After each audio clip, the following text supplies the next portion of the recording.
পৃথিৱীৰ কোনখন দেশত ভূমিকম্পৰ সম্ভাৱনা আটাইতকৈ বেছি? উত্তৰ হৈছে জাপানত। তলত দিয়া কোনটো পৰিৱেশত আটাইতকৈ কম পৰিমাণৰ জৈৱ পদাৰ্থ বছৰি উৎপন্ন হয়? উত্তৰ হৈছে গভীৰ সমুদ্ৰ।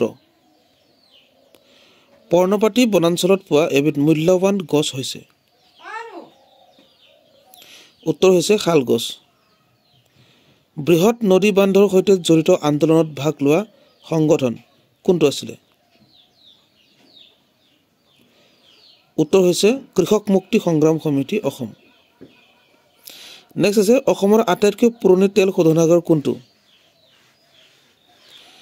উত্তৰ হৈছে ডিগবৈ। বিশ্ব খাদ্য আৰু কৃষি সংস্থাৰ মতে এজন সুস্থ মানুহে দৈনিক নিম্নতম কিমান কেলৰি খাদ্য গ্ৰহণ কৰিব লাগে? উত্তৰটো হৈছে প্ৰায় দৈনিক 2500 কেলৰি। বাষ্পমোচন প্ৰক্ৰিয়াৰ দ্বাৰা বনাঞ্চলে কি কৰে? জল ক্ষমতা ৰক্ষা কৰে। খনিজ সম্পদত ভাৰতৰ কোনখন ৰাজ্য চহকী নহয়?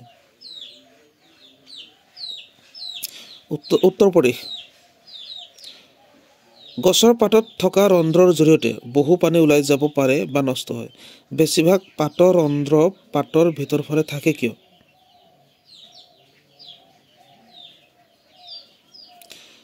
উত্তৰটো হৈছে অক্সিজেন এৰি দিবৰ বাবে। দেহত আইৰণৰ অভাৱ হোৱা ৰোগবিধ? উত্তৰ হৈছে এনিমিয়া বা ৰক্তহীনতা। আয়োডিনৰ অভাৱত কি ৰোগ হয়? উত্তৰ হৈছে গৰল ৰোগ হয়। কোনবিধ কয়লা সৰ্বোত্তম? উত্তৰ হৈছে এন্থ্ৰাচাইট। এজন সুস্থ মানুহক দৈনিক কিমান লিটাৰ খোৱা পানী লাগে? উত্তৰ হৈছে 2.7 লিটাৰ। বংশবৃদ্ধিৰ ক্ষেত্ৰত মাছৰ দৰে বংশবৃদ্ধি কৰা প্ৰাণীবিধ কি? উত্তৰ হৈছে ভেকুলী। তলত দিয়া কোনবিধ সম্পদ নৱীকৰণযোগ্য? উত্তৰ হৈছে বায়ুত থকা অক্সিজেন। তলত দিয়া কোনবিধ ইন্ধন জীৱাশ্ম নহয়? উত্তৰ হৈছে খৰি। পৃথিৱীৰ জলমণ্ডলৰ শতকৰা কিমান ভাগত মহাসাগৰ আছে? উত্তৰ হৈছে 97 ভাগত। ভাৰতৰ কোনখন তৈলক্ষেত্ৰত খাৰুৱা তেলৰ ভাণ্ডাৰ সৰ্ববৃহৎ? উত্তৰ হৈছে বোম্বে হাই। মানুহৰ দেহৰ কোনবিধ অংগই কথা মনত পেলোৱা আৰু যুক্তিৰে বিচাৰ কৰাত সহায় কৰে? উত্তৰ হৈছে মগজু। তলত দিয়া কোনবিধ সঁজুলিৰ দ্বাৰা ভূমিকম্পৰ প্ৰবলতা জোখা হয়? উত্তৰ হৈছে চিস্মোগ্ৰাফ। তলত দিয়া কোনবিধ লৱণৰ বাবে সাগৰৰ পানী অধিক লুণীয়া হয়? উত্তৰ হৈছে ছডিয়াম ক্লৰাইড। পৰুৱাবোৰ কি প্ৰাণী হয়? উত্তৰ হৈছে মৃতভোজী বা উচ্ছিষ্টভোজী। পৃথিৱীৰ বায়ুমণ্ডলৰ বহিৰ্ভাগত আপতিত হোৱা মুঠ সৌৰ বিকিৰণৰ শতকৰা কিমান ভাগ বায়ুমণ্ডলৰ দ্বাৰা শোষিত হয়? উত্তৰ হৈছে 20 ভাগ। বিশ্ব পৰিৱেশ দিৱস কেতিয়া পালন কৰা হয়? 5 জুন তাৰিখে। বায়ুমণ্ডলত নাইট্ৰজেনৰ শতকৰা পৰিমাণ কিমান? উত্তৰ হৈছে 78 ভাগ। পৰিস্থিতি তন্ত্ৰৰ নামটো কোনে দিছিল? শুদ্ধ উত্তৰটো হৈছে টানছলে। নদীৰে বৈ যোৱা পানী কি ধৰণৰ পানী বোলা হয়? উত্তৰ হৈছে লটিক প্ৰবাহমান জল। তলত দিয়া কোনবিধ উপাদান স্বপোষী হয়? উত্তৰ হৈছে সেউজীয়া উদ্ভিদ। কি অণুজীৱ নাইট্ৰজেন স্থিৰীকৰণৰ সৈতে জড়িত?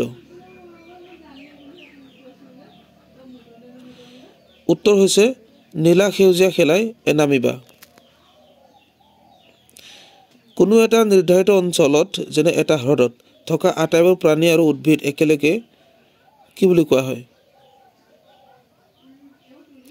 উত্তৰ হৈছে বায়ম।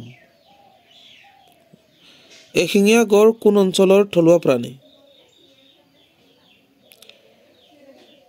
উত্তৰ হৈছে অসমৰ। বিৰল প্ৰজাতিৰ প্ৰাণী আৰু উদ্ভিদ থকা নিজম উপত্যকা অৰ্থাৎ চাইলেণ্ট ভেলী ক'ত অৱস্থিত? উত্তৰ হৈছে কেৰালাত।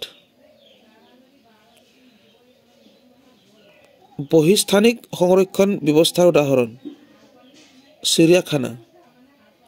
মানুহৰ কাৰ্যৰ বাবে ক্ষতিগ্ৰস্ত হোৱা অজন স্তৰক সুৰক্ষা দিয়াৰ বাবে গঠন হোৱা মন্ট্ৰিল প্ৰট'কল কেতিয়া গ্ৰহণ কৰা হৈছিল? Montreal protocol. শুদ্ধ উত্তৰটো হৈছে 1987 চনত। ৰাষ্ট্ৰীয় উদ্যান এখনত কি সংৰক্ষণ কৰা হয়? উত্তৰ হৈছে উদ্ভিদ আৰু প্ৰাণী দুয়োটাকে। কি ধৰণৰ প্ৰাণী সংৰক্ষণ কৰা উচিত?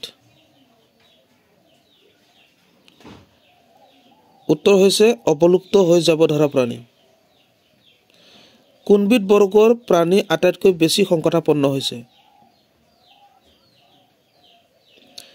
উত্তৰ হৈছে সৰীসৃপ। ভাৰতৰ প্ৰথম ৰাষ্ট্ৰীয় উদ্যান কোনখন আছিলে? উত্তৰ হৈছে কৰবেট ৰাষ্ট্ৰীয় উদ্যান।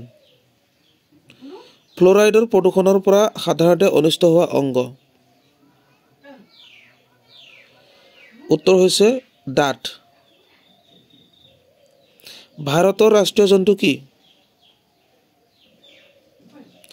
উত্তৰ হৈছে বাঘ। উত্তৰ পূৰ্বাঞ্চলৰ এবিধ লুপ্তপ্ৰায় উদ্ভিদ হৈছে? উত্তৰ হৈছে কলচী উদ্ভিদ। সৰ্পগন্ধা কি হয়?